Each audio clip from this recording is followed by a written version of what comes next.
안녕하세요, 김윤의 축구학입니다. 오늘 준비한 분석은 브라이튼과 토트넘 경기입니다. 이 경기는 토트넘이 승리하기도 했지만 승리한 것보다 가장 중점적으로 봐야 할 부분은 콘테가 드디어 352 포메이션을 선발 포메이션으로 활용했다는 점입니다.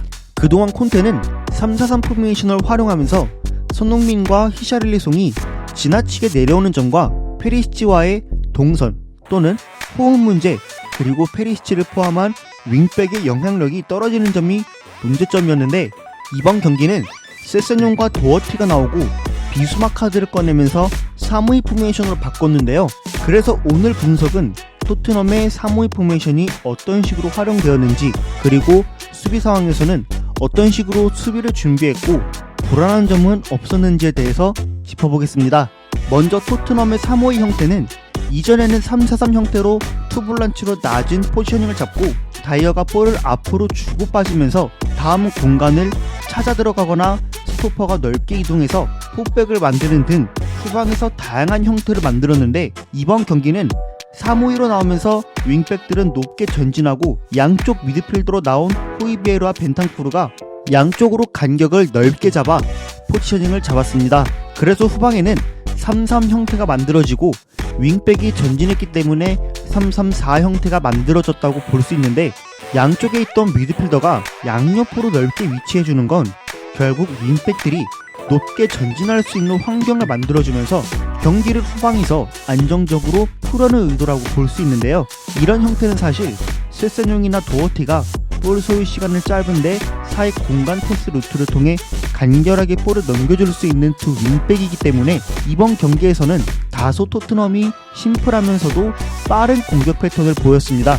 또 후방에서 하나 변화된 점은 벤탄쿠르나 호이베르도 이전보다 더 높은 곳으로 전진할 수 있었는데요. 특히 호이베르는 이번 경기에서 비수마 옆에서 보좌해주는 역할이었고, 사실상 좌측과 가운데에 손흥민과 케인이 위치하면서 우측면에 대한 공백을 벤탄쿠르가 적극적으로 더 전진해 간접적으로 3-4-3에 가까운 형태도 만들어졌습니다. 이런 가운데 벤탄쿠르도 위에서 정적인 포지셔닝으로 있다가 내려가는 게 아니라 밑에서부터 올라가기 때문에 호이비에르와 벤탄쿠르는 볼을 소유하고 있더라도 너무 밑으로 쏠려 있는 게 아니라 볼을 주고 본인들도 앞쪽 공간으로 찾아 들어가면서 볼을 앞으로 보낼 수 있도록 대각선으로 빠지는 움직임이나 동방향으로 들어가는 움직임을 보였기 때문에 3-4명의 숫자를 전방에 확보하면서도 단순히 세세뇽이 측면으로 빠져서 낮은 크로스에만 의존하는 게 아니라 종으로 이동하는 움직임이 있었기 때문에 공격이 다양하게 활용될 수 있었습니다. 앞서 말한 부분들을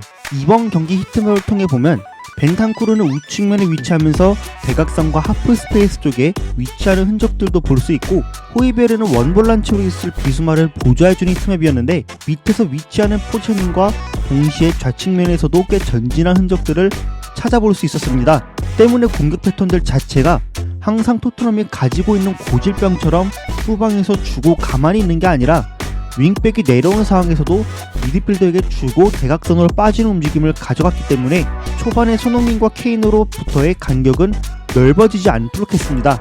특히 이런 장면처럼 후방에서 3-3 형태로 3선의 호이비에르, 비수마, 벤탄쿠르가 넓게 위치할 때 앞쪽으로 주고 다시 받아주는 움직임까지 호이비에르가 가져갔기 때문에 손흥민이 굳이 내려와서 받을 필요도 없어질 뿐더러 앞쪽에서는 숫자까지 안정적으로 3-4명이 유지될 수 있었습니다. 사실 이런 장면들은 콘테의 인테르 시절 때 항상 패스하고 다음 공간으로 찾아 들어가는 움직임을 자주 볼 수 있었는데, 토트넘은 3-4-3 형태 때 미드필더가 발휘하는 영향력이 낮았기 때문에 손흥민과 히샤를리송이 전술적으로 희생하는 부분들이 있다고 생각이 더 강하게 들었고, 미드필더 한 명을 더 추가해 중원을 더 강화해준 점도 있지만 이런 패스 앤 무브 형식의 움직임을 보였기 때문에 경기를 풀어내기 더 수월했다고 보여집니다.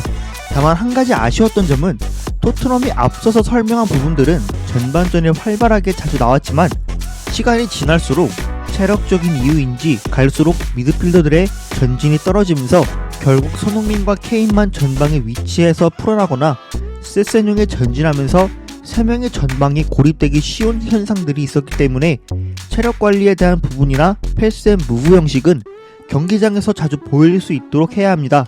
이런 공격 형태가 더 활발하게 나와야 하는 이유는 토트넘이 기존에 보였던 움직임처럼 위에서 내려오거나 위에 있을 때 크게 다른 부분이 있을까 싶겠지만 사실 이 부분은 큰 차이가 있습니다. 위에서 위치하거나 밑으로 내려오게 되면 상대 골대와 등진 상태에서 상대 수비에게 압박받는 상황에 볼을 받고 뒤로 돌아야 하거나 앞에 있는 선수를 활용해야 하기 때문에 몸을 오픈하기 어렵거나 앞으로 속도를 치고 달려가기 어려운데, 뒤에서 이번 경기처럼 앞으로 주고 미드필더가 다시 올라오면 미드필더가 이미 몸을 앞으로 연 상황에서 상대를 상대하기 때문에 주고 다음 공간으로 본인이 갈 공간만 체크해서 출발한다면 상대는 당연히 뒤쫓아올 수밖에 없기 때문에 공격 템포의 차이가 있을 수 있다고 봐야 합니다.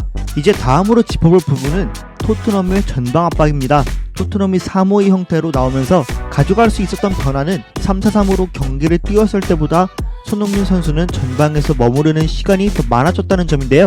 특히 이번 경기는 토트넘이 내려앉는 선택을 한 게 아니라 3-5-2 형태로 전방에서 위치해 최대한 상대에게 전방 압박 상황을 통해 볼을 끌어내고자 했습니다. 그렇게 했을 때 토트넘은 3-5-2 형태로 초반에 시작했지만 이렇게 되면 우측에 공간이 발생하면서 수적으로 밀리기 쉽기 때문에 벤탄쿠르가 전진하면서 브라이튼의 3-2 빌드업 형태를 딱 1대1로 압박할 수 있었습니다. 다만 한 가지 아쉬웠던 점은 브라이튼의 벨트만을 우측으로 넓게 이동시키면서 빌드업을 진행할 때는 벤탄쿠르가 안으로 들어와서 카이세도를 압박할 수 있는 상황이 만들어지기 때문에 비수마가 수비라인 앞을 커버한다든지 상대 2선 선수를 견제할 수 있는 상황이 되기 때문에 여유를 가질 수 있지만, 가운데서 브라이튼이 빌드업할 경우 비수마가 전진해야 숫자 싸움에서 딱 맞아떨어지는데 호이베레가 애매하게 압박을 나가면서 압박이 쉽게 풀려 브라이튼이 2선 공간을 확보하면서 쉽게 풀리는 상황들이 여러 차례 나왔습니다. 특히 이런 상황인데 이렇게 호이베레가 한두 발자국 차이로 애매하게 나가면 볼이 쉽게 앞으로 들어오고, 이렇게 열리면 토트넘의 센터백들이 전진해서 2선 공간을 커버해야 하기 때문에 이런 상황은 결국 라인을 다 낮추고 수비해야만 했습니다. 또한 아직까지 5-3-2 형태에서 3선 라인이 대각선으로 이동해 상대를 견제하는 움직임에서도 어색하기 때문에 누가 전진해서 나가야 할지 아니면 누가 이동해서 상대 선수를 커버해야 할지 이런 부분은 아직 부족해 보였습니다. 제가 오늘 준비한 분석은 여기까지입니다. 재밌고 유익하게 보셨다면 구독과 좋아요 부탁드리고 여러분들의 의견도 댓글로 남겨주세요. 감사합니다. 남겨주세요.